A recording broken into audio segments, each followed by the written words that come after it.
Hey guys, I am 4 days late doing this, but I'm late on like all of them this pregnancy, so what does it matter? I guess as long as I get it in. I am 23 weeks and 4 days pregnant today with my third baby.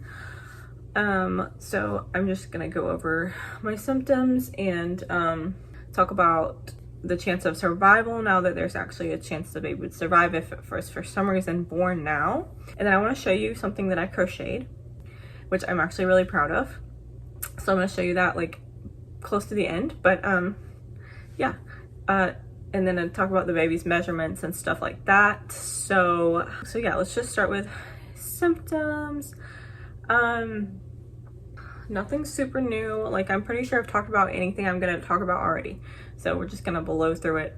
Like I still throw up a lot of mornings, but not necessarily every morning. And then when I take my pill, I'm usually good for most of the day. But some nights I still feel nauseous at night, especially if it's because heartburn is like mixed with it, and that makes me feel nauseous. But so far I haven't thrown up like food or anything like that in weeks and weeks, and I'm trying to keep it that way.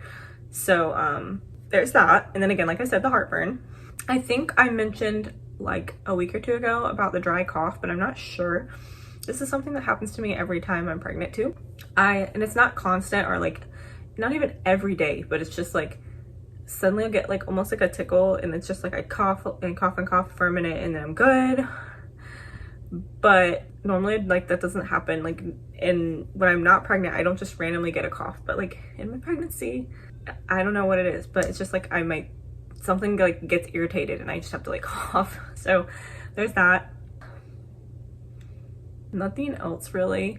What I freaking hate about myself is that I never notice Braxton Hicks, and I know they can be coming around this time. It said like, I think it's like 50% of people feel them, and I know I was having them with Serenity because when I went to one of my appointments with her, he was like, oh yeah, you're having one right now, and I had no idea. So it's so annoying to me that I like never pick up on that.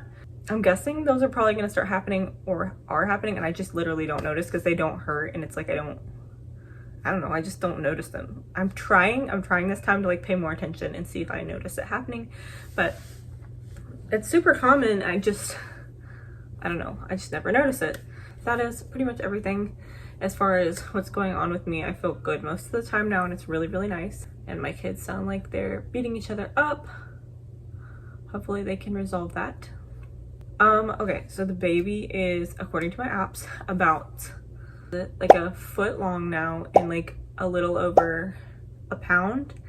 So that's crazy that the baby is that big now. And then this is the point where like almost everything has been developed, and now it's just, I mean, not fully developed, but like everything is like made so the fat can start like packing on, and that's like a big part of what happens from now here on out, along with like everything getting more developed. Obviously like the lungs and everything are made, but they have to get fully formed and functional. So the chance of survival, I'm gonna put the little thing right here.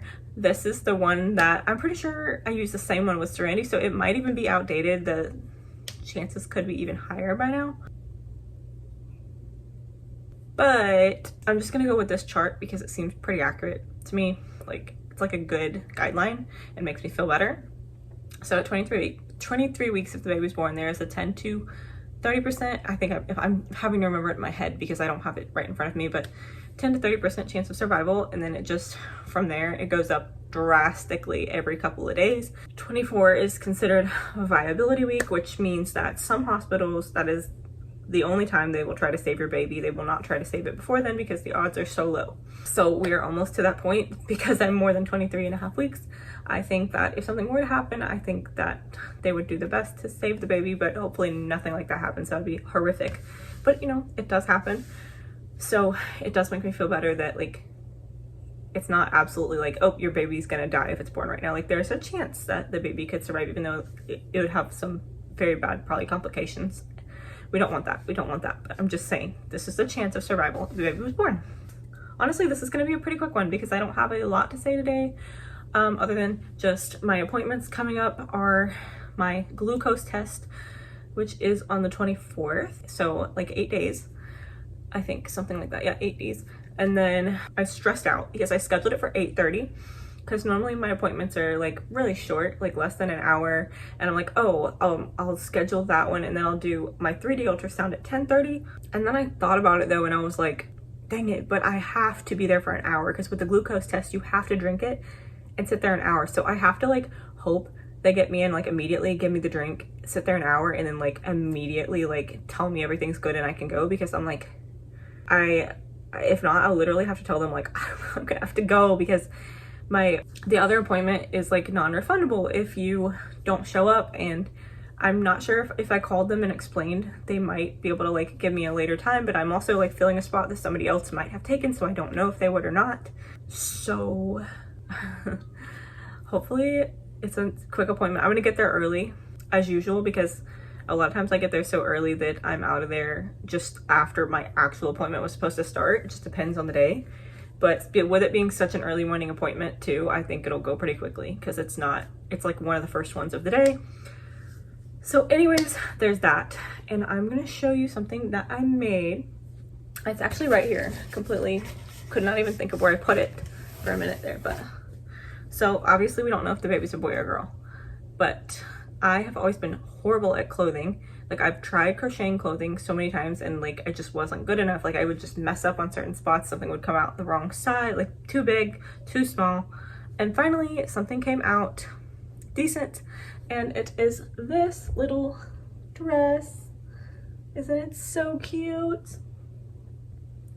I thought about, because like on the video she has that I watched, and I got it from a YouTube video. I will try to link her below if I can find her page, but she had like a white ribbon through it and then like a little tiny rose type flower here, and it was super pretty. But I don't think I'm gonna put something there. Like I just like how it looks by itself, especially with the fact that I used like a yarn that like it was like an ombre yarn, but it was a pain in the butt because I had 3 or 4 of them. I've had them for years, wasn't using them.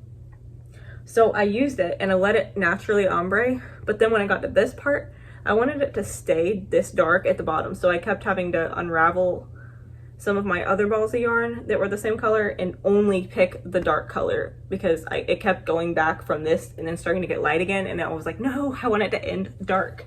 So that's how it looks. And then on the back, I put a button so that you can like snap it and unsnap it or whatever like that. So yeah, I have no idea if the baby's a boy or girl, but if it's a girl, this will be so freaking cute for it to wear, I think. So that's that. I'm very happy with with how it came out. And yeah, I am now gonna measure my belly and show you what it looks like right now. I realized too, I haven't been showing you what it looks like in clothing, which is kind of annoying because I want to be able to look back at that too, because there is like a difference. Like when I have clothing on, it's less noticeable, but I can't even really show you that today because I have a crop top on that I just threw on for this video because I had a work shirt. But next time, if I have a decent shirt on, I'm going to show you what it looks like with the shirt on. So I'm just gonna say I feel really big today, and I guess that's why. It's like, it's about 37 and a half. Honestly, I can never remember what it was before, but I know it fluctuates when I eat. Ooh, let me breathe out a little bit. There we go. It's closer to 38 when I'm like, when I let my air out. So that is crazy.